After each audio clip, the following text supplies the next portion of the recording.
It's a clear, cloudless summer day in Phoenix, the kind of day we know all too well, the kind of day that turns rooftops into broilers, asphalt into griddle, and the air into an oppressive, invisible weight pressing down on the city.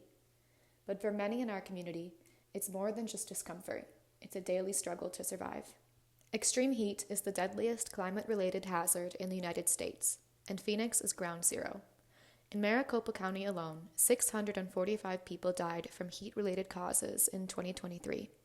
Yet this extreme weather lacks the media and political attention of other extreme weather catastrophes with far fewer casualties, even though it happens annually.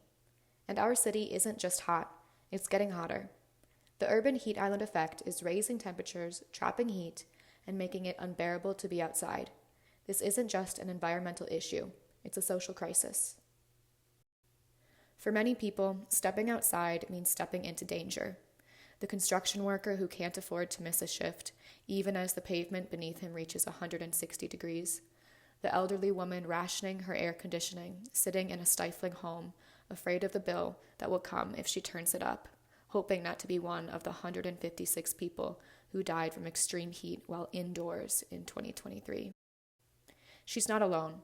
More and more families are making impossible choices. Pay for cooling or pay for food. Pay for rent or pay for medication.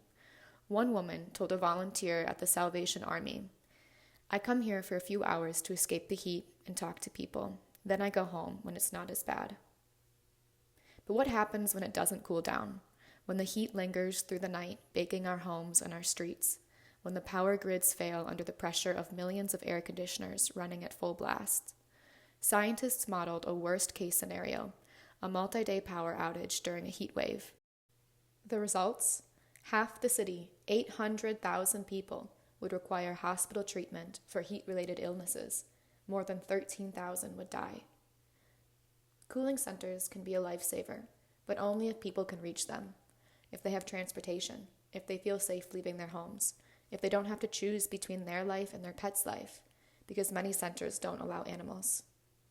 And the heat isn't just impacting people, it's reshaping our environment. The relentless temperatures are stressing our trees, drying out our soil, and making it harder for vegetation to survive. Every lost tree means more exposed pavement, more absorbed heat, and even higher temperatures. And with those higher temperatures comes even greater reliance on air conditioning, creating a vicious cycle where energy demand skyrockets, emissions rise, and the climate gets even hotter. But all of this, the suffering, the environmental degradation, comes with an economic cost, one that we all bear. The price of higher electricity bills that force families into deeper poverty, the cost of lost labor productivity as outdoor work becomes increasingly unsafe, the strain on infrastructure as roads crack, power grids fail, and emergency services struggle to keep up. By 2100, Phoenix could lose nearly half of its working year to heat, crippling industries like construction and tourism. Businesses will leave, jobs will disappear, and the city will suffer. Social, environmental, economic. These aren't separate issues. They are deeply intertwined. The heat doesn't just impact our air, it impacts our people, our businesses, and our future. But here's the good news.